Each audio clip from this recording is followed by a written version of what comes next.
Hi, I'm John the Engineer Turmel, and I'm going to be going over the 1974 Bank of Canada legislation that stopped interest free loans. Our Trudeau who did it.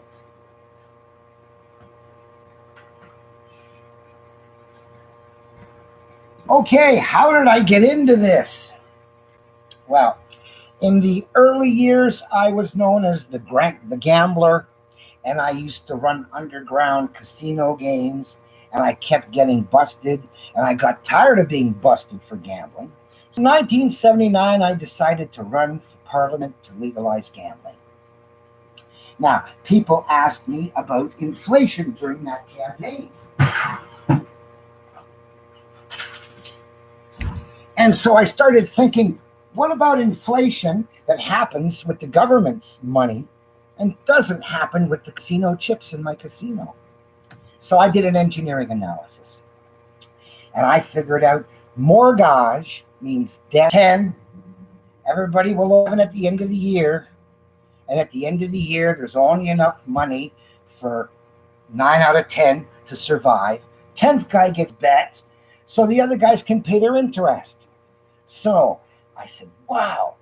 And yet we could be running it like a casino with chips that are interest free based on the same collateral without all the foreclosure going on and all the failure going on. So I kept running in election after election after election after election to abolish interest at the Bank of Canada. Now, why can't the Bank of Canada operate like PayPal and give us all accounts? And how would that change our lives?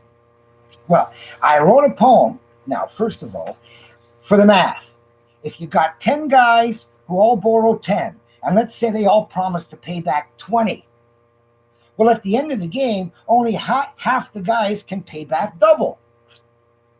Or let's say you borrow 100, you owe 150.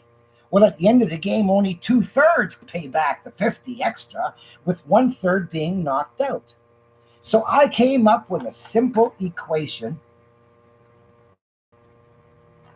back in 1981, which I used to promote during my political campaigns, explaining that 50 over 150 get knocked out of the game and get foreclosed on, resulting in that much less collateral backing up the goods. So, economics teaches that inflation is an increase in the money supply when it could be a decrease in the collateral backing up the money. And yet, economics only teaches shift A, increase in money causes inflation. They don't even talk about shift B, decrease in the collateral after interest knocks people out, causing the inflation. So, back in the early days, Canada didn't have too bad. I'm going to read my poem now. It's just called 1974, Pierre Trudeau's Debt Scam. And because poetry, you try and get so much into so few words, I'm going to actually probably repeat most of these verses twice. Okay? So, oh, Canada's debt national had much stability till 1974 starts exponentiality. So here's the debt, the Canadian debt. And you'll notice that in 1974, suddenly the debt starts to grow. Before that, it was pretty stable at about 20 billion a year, okay, all through the early years. But in 1974, exponentiality. Now, exponentiality means doubles and doubles in time. It's a function of your growth. If you got 10 tomatoes, you can maybe double it to 20. But if you got 100 tomatoes, you can double it to 200. So it's a function of how big you already are, is how interest works. It's exponential growth. It doubles and doubles in time. Now, same in Ontario, Quebec. Debt's doubling over time. Did debts all start to grow in big coincidence sublime? The Bank of Canada made loans to provinces and Fed without the interest that causes budgets to turn red. I'm going to say that again. The Bank of Canada would make loans to the provincial governments and the feds interest free to do stuff with. Okay? No interest in the budget. before 1974, unless they were really stupid. So it financed major projects, made St. Lawrence Seaway B. Trans-Canada was highway finance C to shining sea. Not only infrastructure, also paid for World War II. With interest-free cash, we almost nothing couldn't do. With taxes only for depreciation and repair, so easily affordable without the banker's share. Now, the only question then was how the tax should be assessed. For goods and services, a simple formula to test. For services, they levied tax at end of every year. For assets, tax to pay depreciation, very clear. So, if you paid a whole bunch of doctors or soldiers or a road repairman or whatever to do stuff and upkeep stuff, you can tax that at the end of the year after you've been paying for it. And if you pay for it to build a bridge, you only have to tax it back as fast as the bridge depreciates. So for services now, but in 1974, Pierre Trudeau cut the feed, ruled no more interest-free loans for infrastructure need. All governments must borrow now new funds from private banks and raise new tax to pay new interest with bankers' thanks. Now, all governments must borrow now new funds from private banks. Most people don't know that when they get a loan at a private bank, that it's actually new chips. They've created new money. So the Bank of Canada could have created the new money like in the old days, but they gave the right to create the new money to the private banks, and then Pierre told them, go borrow from the loan sharks, the private loan sharks. Now, I'll pay my tax for army and police to handle strife. I'll pay my tax for doctors, nurses who protect my life. I'll pay my tax for all engaged repairing road and sewer. I'll pay my tax for social servants helping out the poor. I'll even pay my tax for bureaucrats with no regret. I only object to paying tax for interest on debt. I'll gladly pay my tax for people's time at useful toil, but taxing me for money's time will always make me boil. But worse, in 1968, Pierre Trudeau lifted cap on interest from 6% to 60%. That's the wrap. In 12 years, central bank rate rose to 22%. More tax to service greater debt at higher rates was spent. Percent of 40 was the rate at chartered banks we saw. Percent of 30 was the rate at chartered banks we saw. Percent of 40 was a rate by private lenders under law. I know people who had 40% rates in those days. 1 million families evicted. Mortgage could not meet with Pierre's high-rate death gambles, putting victims on the street. The reason foisted on them for such suffering high rates was interest will fight inflation, economic states. What idiot thinks raising costs can lower prices high? Yet fell for it they did, the biggest economics lie. Pierre Trudeau was responsible for debts out of control, for lifting rate cap, ending interest-free loans, his role. Oh, Canada sure could have offered all the living swell, but Pierre in 1974 turned heaven into hell. While Justin could make loans again without the usury, can we expect but more bad fruit from father's crooked tree?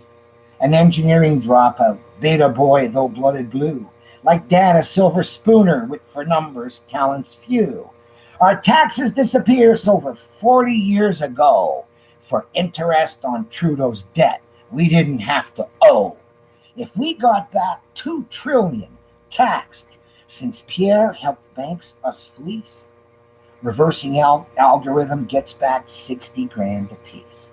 So you understand, if Pierre hadn't shut down the interest-free window at the Bank of Canada, you'd have 60 grand more in your pocket every person that wouldn't have been taxed from you and your forebears up until now. 60 grand is how much they siphoned away from each of us to send to the loan sharks they gave the power to create money to. If Mr. Spock could have computers central all alone, debug bad code to save a planet from the danger zone, no help he needed from the low-tech slows who had no clue. What Mr. Spock can do, the engineer says, I can do it too. So, what can I do that's going to change our world? Well, if I can get a chance to, like the cartoon we have in our politics, we have the monkey with the Let's disc. We have the software.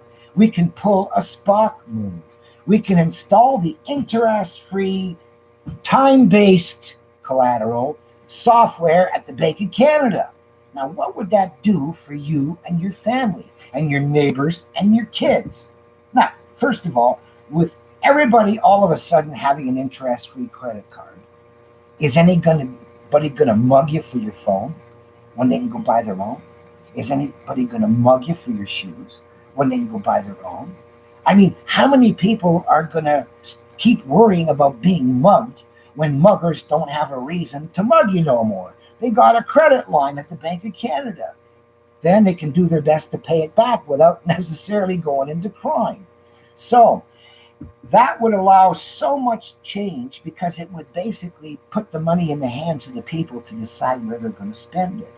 And they're going to spend it on food, clothes, houses, medicine, entertainment, and not war.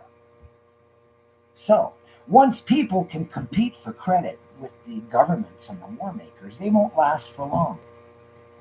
So that is my poem about how the interest-free world could occur. Now, what's interesting is that Jesus was often made fun of for saying the kingdom of heaven is at hand.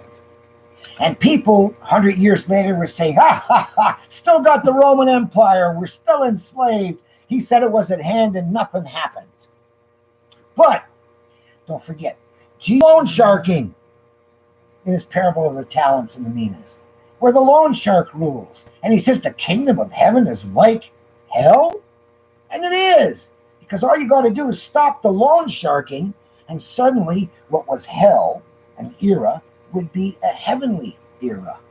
Okay? So the kingdom of heaven has always been at hand. All you got to do is change the rules you live under, and suddenly you went from hellish rules of foreclosure and poverty and misery and war and debts to no more debts chasing you, no more poverty, no more foreclosure.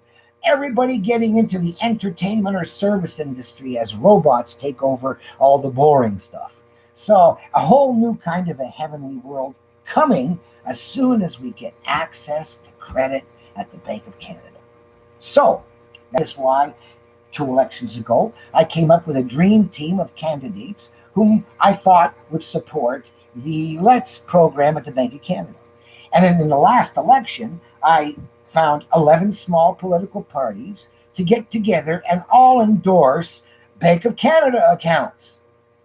So in election 2, with 9 weeks in the Canadian election, we're attempting to get the small parties to launch Bank of Canada accounts and maybe try to make that question, that issue, viral for the election. All the other stuff is unimportant. Now, sadly, I am burdened with this smartestmanonearth.ca that turns so many people away. How dare anybody say they're the smartest man on earth? How terrible. Well, again, I mean, if you look at the same education as Mr. Spock, who was the smartest man on Starship Enterprise? Well, guess what education he had? Same as mine. So is it so outlandish to claim that if Spock was the smartest guy on the Enterprise, I could be the smartest guy on Earthship Enterprise with the same education? So if it turns people off to hear me sound boastful, what else can I do? Okay, 40 years of trying to be, non-offensive and explain how heaven's right around the corner if we just get organized and fix the Bank of Canada software. And it just hasn't gotten through because the media controls the narrative, and the media are brainwashing the people. You need interest to fight inflation. Read any article on inflation out there, and it always says interest is the medicine. So they fell for it. You're going to probably fall for it again. And maybe I should be making fun of the people who keep falling for it. They fell for it, being told that raising costs will lower prices. Duh, how dumb can you be? And yet, that's the line that are all given. Interest fights inflation. raising costs will lower your prices. So, anyway, that basically, on that note, that is the problem we face. And getting our interest-free Bank of Canada accounts is the complete salvation for every Canadian. And if other nations can copy it too, them too. This is software. The Spock move can be pulled anywhere. And even if I got it done in Canada, I'd then be working on the rest of the world anyway, because someday your time will be the collateral in your life, as it is not right now. So, short one today, and we'll see you next week. Bye.